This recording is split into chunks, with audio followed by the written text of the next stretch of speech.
Warning. Listening to this show may result in increased levels of inspiration, motivation, and innovation. Side effects can include the immediate urge to take massive action to build a better business and life for yourself and others. You've been warned. Welcome to Influencers Radio with your host, Jack Mize.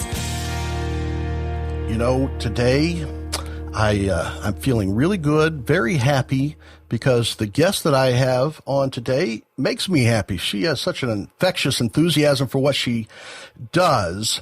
And what that is helping women entrepreneurs. And I always get some flack sometimes when I distinguish between women entrepreneurs and men entrepreneurs. But let me just say, it's not just me. There's a difference. And I'm not saying that it's the men are better. Oftentimes, I think women are a lot better at what they're doing. And in fact, I just was reading an interview with Arianna Huffington in Inc. magazine. And she said, and I quote, "Entrepreneurship should be redefined to emphasize flexibility, team building, and collaboration. Those are things women are very good at." So there you have it. It's not coming from me. That's straight from Arianna Huffington. And so I believe that to be true, because I've dealt with a lot of women in business. I've dealt with men in business. And you know, sometimes women just have their ducks in a row, but they also face obstacles, and that's exactly what our guest today helps women completely blast through those obstacles. Because today I have Kelly Fidel. She is the founder and CEO of No Glass Ceiling, and I don't think there could be a more appropriate name for her business. And she's been doing this for years. And what she does is she helps women entrepreneurs that built a business. They are doing things. They are rolling up their sleeves. They are making things happen in their business. But just like anybody, any entrepreneurs, they oftentimes have obstacles. And sometimes those are perceived obstacles. Sometimes those are real obstacles, but it keeps them from really hitting the potential that their businesses could go through. And what Kelly is extremely good at is identifying those obstacles and helping women just completely destroy those obstacles and get through. And she does it in a very fine fashion with very, very strong results. Kelly Fidel, welcome to Influencers Radio. Jack, it is fantastic to be here. Thanks for having me. Well, you know, it's great to have you, and I know a lot of folks know who you are and what you do, your results. You've been doing this for years, and the results speak for themselves. But I want to talk about today is getting some of the specifics around what I was talking about earlier, some of those unique both obstacles and attributes that women have as entrepreneurs, and also some of those things that, Arianna Huffington mentioned in Inc. magazine about redefining entrepreneurship. And, you know, when I read that, I immediately thought about you. I thought, this is kind of the stuff that Kelly is doing with, entrepreneurship is just a word, and it's a ubiquitous word, but when you really look at the definition, the reason people are entrepreneurs and the reason that they're successful is because of the way that they manage their business, and the way that you do that with a lot of these elements that still allow women to enjoy the life, which is the whole reason that a lot of people go into and get that entrepreneur bug and take that entrepreneurial journey, is because it's not necessarily the money, but it's the life that they're able to enjoy, which, let's face the facts, money has a lot to do with, right? Exactly. You are spot on with that one. Yes. So let's talk about that. Flexibility. What is it about flexibility, team building, collaboration that obviously women are very good at? What is it that makes that so a big a part of their success? And what are the obstacles that get in the way of that you find with your clients? Got it. So, first of all, it's interesting because I loved when you said redefine, women want to redefine entrepreneurship. And that is so true, because the word entrepreneur is much like a title. And for women, we wear many hats. We're, mother, wife, friend, sister, business owner, cook, chief bottle washer, and, juggling, one woman with 20 hands. And it's fascinating because women are fantastic at multitasking. It's actually a scientific brain thing, which I won't go into right now, but truly masterful at multitasking and candidly get bored when we don't. So one of the, several of the strengths that you mentioned are, in fact, the flexibility, the ability to, look at issues, challenges, problems at 30,000 feet and then be flexible and be able to be nimble, react, and still provide tremendous value in situations. So specifically to business, because we, by nature, like to collaborate, we are social. Team building, harnessing and gathering groups, whether it be family, friends, specifically business clients, referrals, so on. It really is a bucket of strengths that women innately have. However, when it comes to their own business, oftentimes women fall short. They really do want to call their own shots on their own terms, make a difference, and be rewarded with a really high income, without being the 24/7 workhorse. And in everyone else's world, oftentimes, women are super successful in doing that.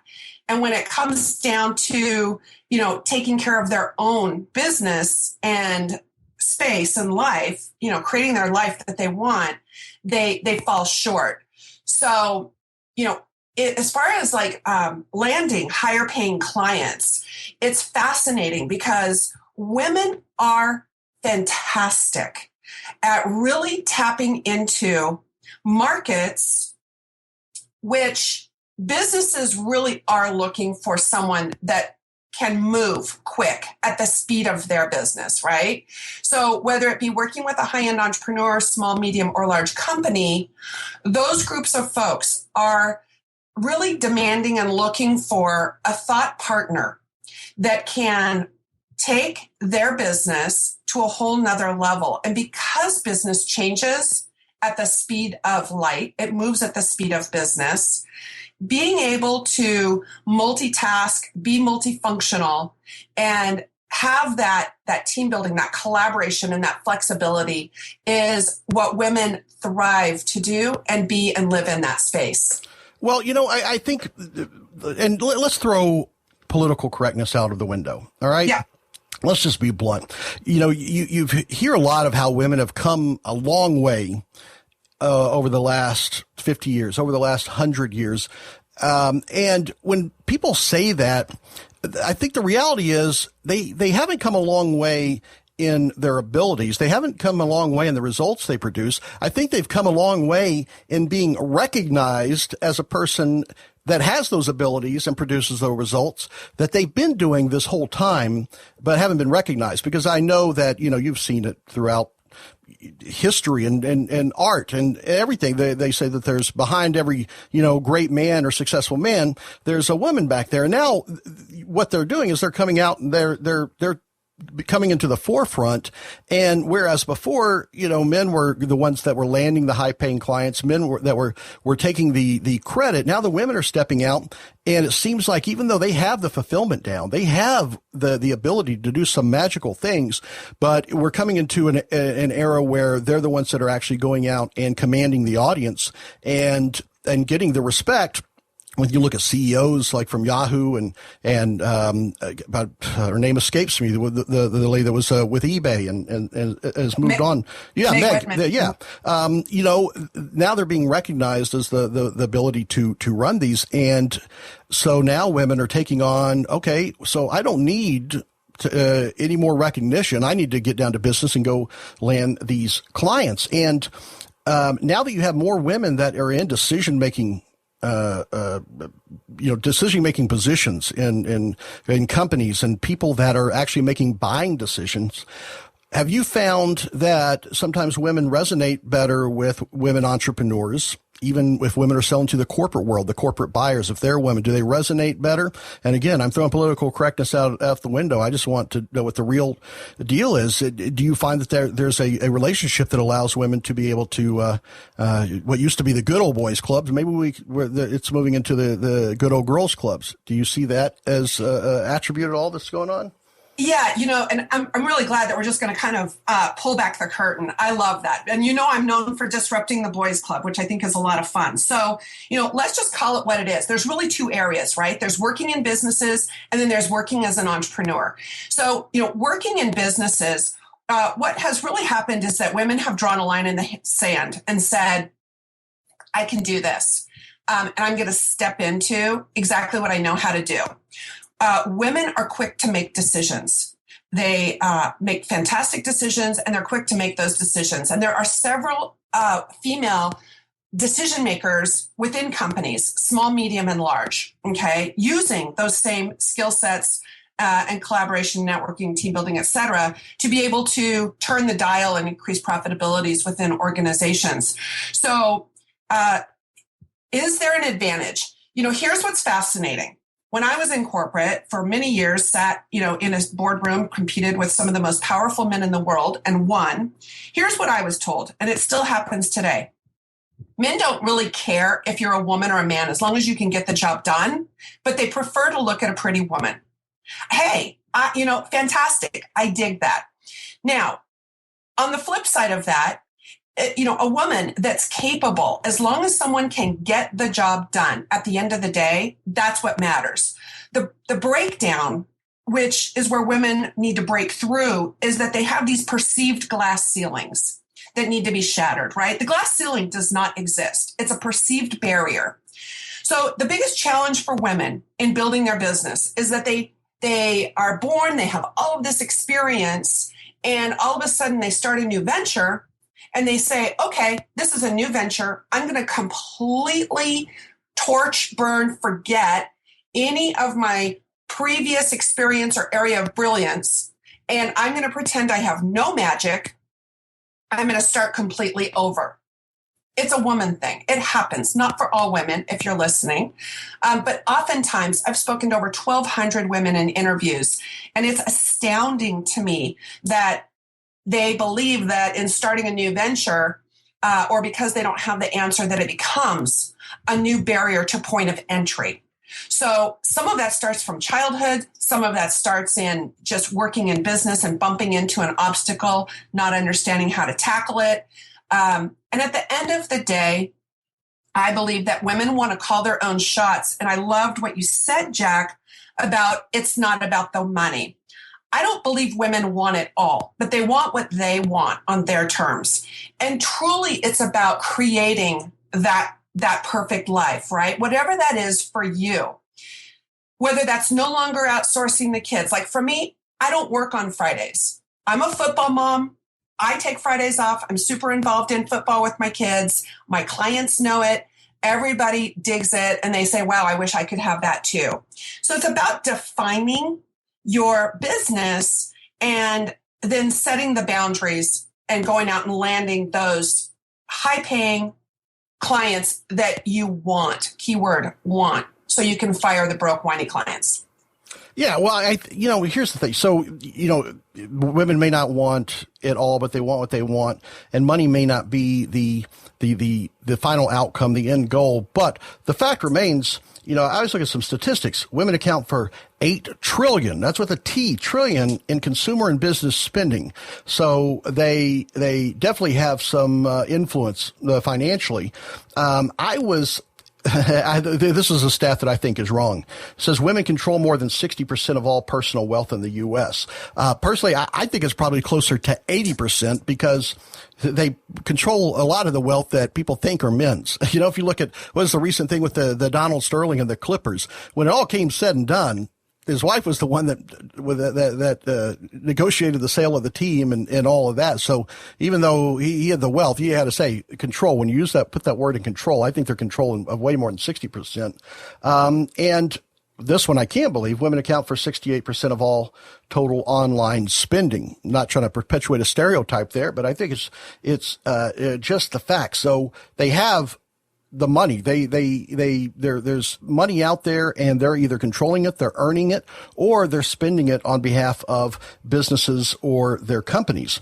Now, what I want to hit on real quick is, with those facts in mind, you talked about the type of women that you help, that your clients, and we're not talking about the people that are just getting that entrepreneur spirit. These are people in their 20s wanting to start their own shop. We're talking about people that are even in their 40s to late 50s that may have been former executives that are still have an opportunity to start something new. There may be people that owned and built businesses and lost businesses.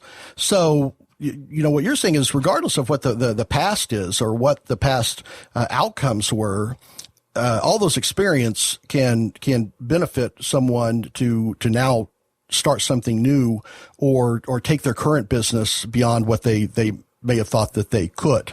Yeah, absolutely. I mean, and those are fantastic female markets, right? But it's also for the emerging entrepreneur, a woman that has had some mild success, can't get her business up over 20 miles an hour. And the biggest challenge with that is, in fact, owning value, right? People that own their own value, women that can own their own value. And oftentimes they're priced too low. So they figure, how can I go out and get a higher paying client? When really it's not about pricing at all. In fact, has nothing to do with pricing. Value is specifically equated to the results that someone gets. So, like Jack, if you're going to invest with, a female entrepreneur and her pricing is $3,000 and you can have a 10x result. So you invest $3,000 and you're going to generate $30,000. That's a fantastic price point because your ROI is going to be incredible. And so, I would say that it's women that also really want to unlock their complete and full value potential, because we're already influencing a very high percent of all purchasing decisions, and for others. And so it's time that women can own that on their own terms.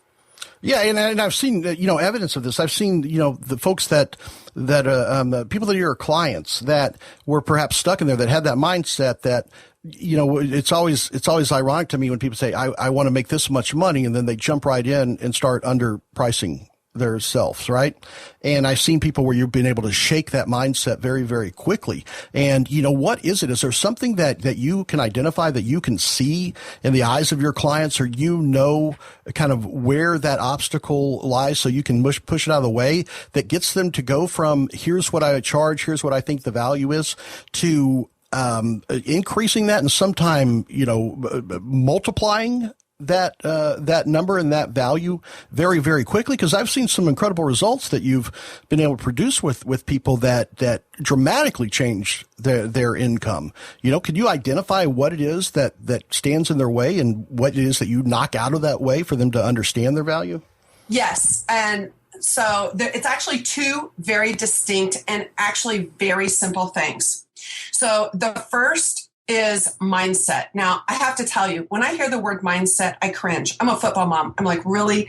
However, everything that happens in business and life is 90% mental, from my NFL clients to my entrepreneur clients to my business clients. So it's really about mindset, making a shift, owning the value, and understanding why the pricing and results model needs to be that way. Okay. So not just goal setting, it's goal achieving and why. The second piece is a very, very simple 5-step sales cycle that occurs. It's short, it's sweet, it's to the point. No old school selling. I love sales, of course. No old school selling, no long sales cycles, landing large business, 5-6-figure deals in a very short, rapid period of time. So it's about really taking stuff away instead of adding stuff to. It's about how to ask the right questions that create curiosity and engagement in 9 seconds or less so that you can get your foot in the door and get the deal done in a 1 or 2 call close. Those are how shifts are made and results happen very, very quickly. Yeah, that's and to be able to adjust that, or to be able to get someone to see that, is just huge. And some people don't realize what a slight movement or shift in that, I won't say it, actually I will, mindset can make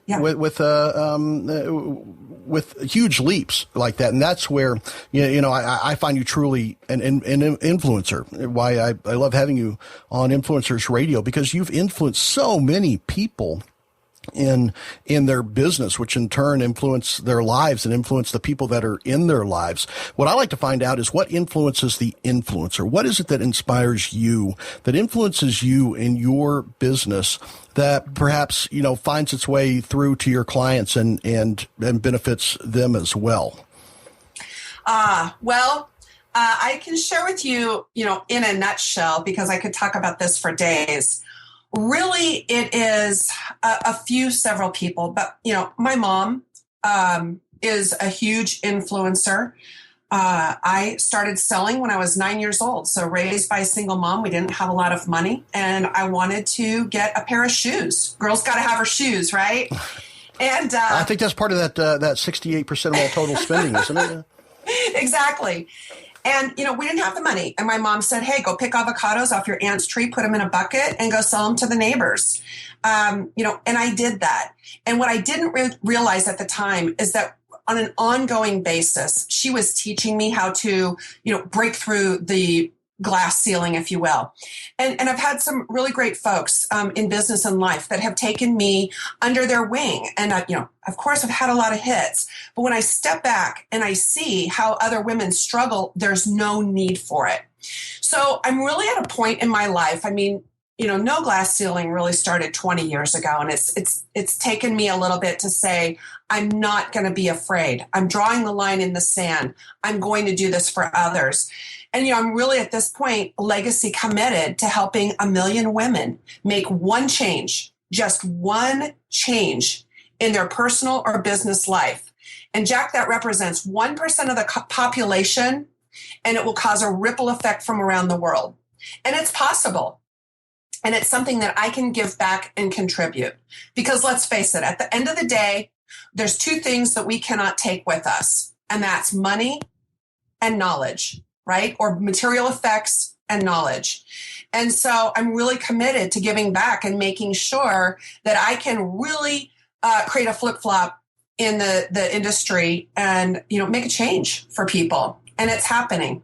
So I'm excited and honored to do that. Well, I'm excited and honored to have you on here, because that right there, I think, just defines and puts a spotlight on why you are an influencer, with that kind of that is putting you out there, that pushes you to do what you do, that is going to benefit so many others. How can they find out more about what you're doing, about No Glass Ceiling, and how they can get involved and see these dramatic changes in their business and their lives? Sure, absolutely.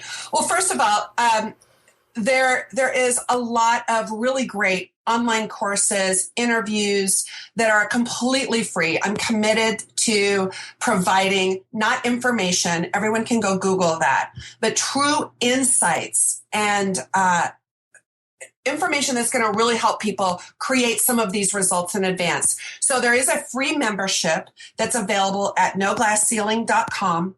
And also there we have ongoing events, so you can keep in touch with us and stay tuned. So we will periodically get you out some information when there is something new happening that's of great value that will actually help you move the dial in your business forward on an ongoing basis. So get connected, join the global movement. It's your time. I'm super excited for everybody. That is, yeah. So definitely, you can't lose. Check out noglassceiling.com. Get in the free membership because there is some tremendous value to be had in there. And also, like Kelly said, she has events that come up, and I can tell you, her events, people talk about them for a long time after, and they look forward to the next. So if you have an opportunity to attend and see Kelly live, hey, that should be a name of a show, shouldn't it? Yes, and by the way, the No Glass Ceiling Women's Conference, which is one of a few of our events, men are welcome. You know, where women go, men will follow. So I just wanted to put that invitation out there. Oh, yeah. Don't hesitate. I'm sure you don't have to tell men to stay away from where women are, right? Right. So yeah, believe me, and yeah, men can get a lot out of what you do. In fact, you have several men clients as well. So yeah, don't let that stop you for sure.